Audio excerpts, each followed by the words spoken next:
Assalamualaikum fans drama Korea. Drama Record of Youth adalah drama yang dibintangi oleh Park Bo Gum dan Park So Dam. Drama ini merupakan drama terakhir dari Park Bo Gum sebelum menjalani wajib militer. Drama ini menceritakan tentang perjuangan seorang untuk meraih mimpinya, meskipun banyak rintangan untuk mencapai mimpi tersebut.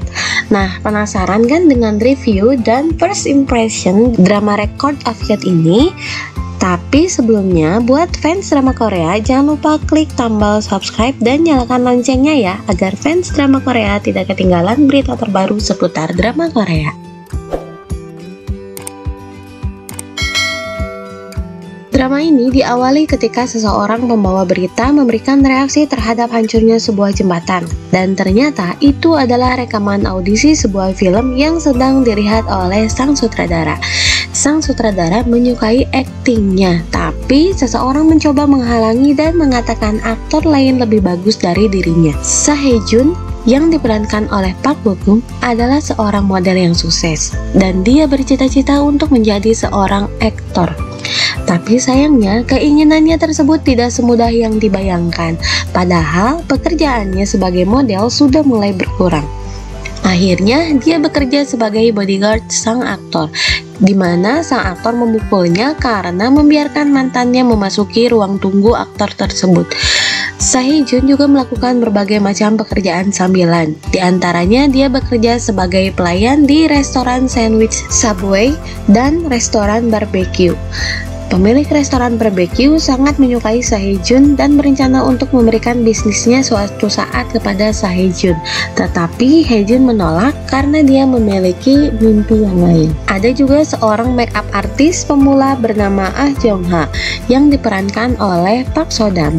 Dia adalah orang yang jujur dan baik serta orang yang pekerja keras, sehingga banyak pelanggan yang mulai menyukai pekerjaannya dan menyebabkan seniornya merasa dia merebut kliennya. Hae Jun bertemu dengan depunimnya dan meminta gajinya yang belum dibayarkan, tetapi depunimnya tidak memberikan gajinya. Bahkan meskipun Lee Min Jae, pegawai yang berhenti bekerja di agensi tersebut, mengancam depunimnya untuk memberikan gaji Hae Jun, tapi depunimnya tetap tidak memberikan gajinya dengan alasan perusahaan sedang mengalami masa sulit, padahal memang depunimnya adalah orang yang sangat menyebalkan. Akhirnya Hae Jun meminta Min Jae untuk menjadi agennya, tetapi Min Jae menolaknya dan mengatakan dia tidak tertarik dengan industri ini.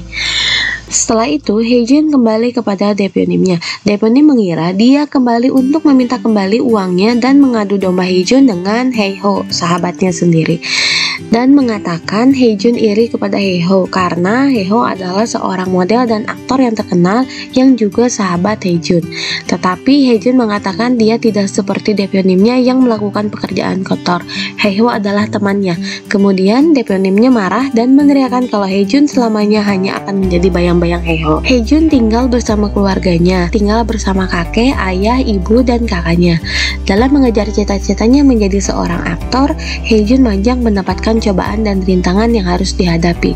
Selain dari depunimnya yang jahat, dia juga mendapatkan tekanan dari keluarga, terutama dari ayah dan kakaknya yang menganggap Hae Jun membuang-buang waktu dan membuang masa mudanya dengan mengejar mimpinya, dan seharusnya Hae Jun mengerjakan pekerjaan yang lain yang lebih menghasilkan uang. Ternyata di balik kesuksesan Hae Ho ada campur tangan sang ibu, mulai dari membeli follower untuk akun media sosial Hae Ho dan menyogok depunim agensinya agar Hae Ho mendapatkan peran di film tersebut, dan mengatakan bahwa ketenaran Hae Ho sebenarnya adalah setengah dari usaha ibunya. Kemudian di sebuah acara peragaan busana, Ah Jong Ha akhirnya bertemu dengan Hae Jun sang idola. Dia menjadi pendiam dan kikuk, padahal malamnya dia telah berlatih untuk menyapa Hae Jun.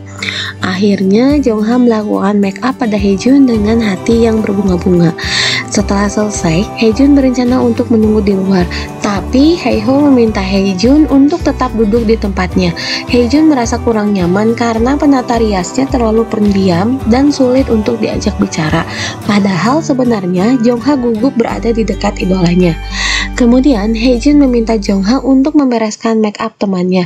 Pada awalnya Jong Ha menolak permintaan tersebut dengan mengatakan bahwa Hae Ho sedang ditangani oleh seniornya. Tetapi karena Hae Jun memaksa, akhirnya Jong Ha pun meneruskan make up terhadap terhadap Hae-ho. Tetapi tidak lama kemudian seniornya datang dan mempermalukan Jong-ha dan mengatakan Jong-ha adalah orang yang jahat yang suka merebut kliennya. Jong-ha akhirnya pergi dan menangis setelah diperlakukan seperti itu. Tapi dia mencoba untuk menghibur dirinya sendiri dengan melihat foto Hae-jun yang ada di wallpaper handphonenya. Sambil memandangi foto Hae-jun dan mengatakan kepada dirinya sendiri bahwa dia tidak menyesal menjadi penggemarnya, dan ternyata Hae-jun mendengarnya dan menghampiri Jong-ha dengan mengatakan, "Apakah kau penggemarku? Apakah kau menyukaiku?" Jong-ha kaget dan syok sehingga dia panik dan mengatakan tidak. Dia tetap menyangkalnya, padahal Hae-jun mengatakan kalau dia jelas-jelas melihat fotonya di wallpaper Jong-ha.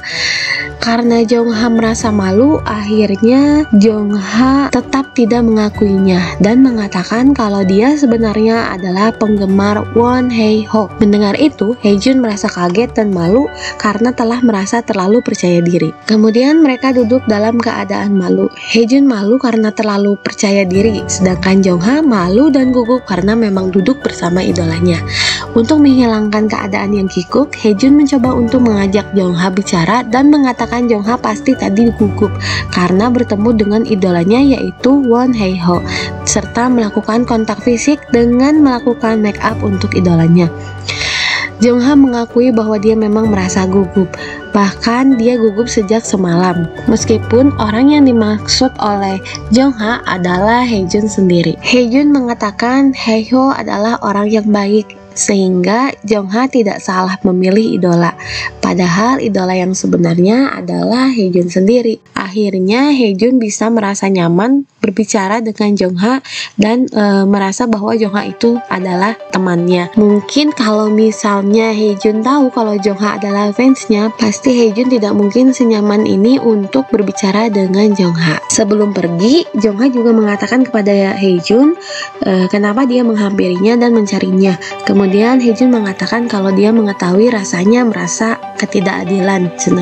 Dia mengatakan kalau Jong-ha tidak mencuri klien, tetapi seniornya salah paham dan menganggapmu jahat dengan mencuri kliennya. Padahal itu semua bukan salah Jong-ha. Ternyata perjuangan Hae-jun untuk mengejar mimpinya tidak hanya sampai di sini. Dia juga harus menghadapi seorang pria gay yang menyukai Hae-jun. 5 tahun lalu, pria tersebut pernah mencoba untuk merayu Hae-jun, tetapi Hae-jun menolak.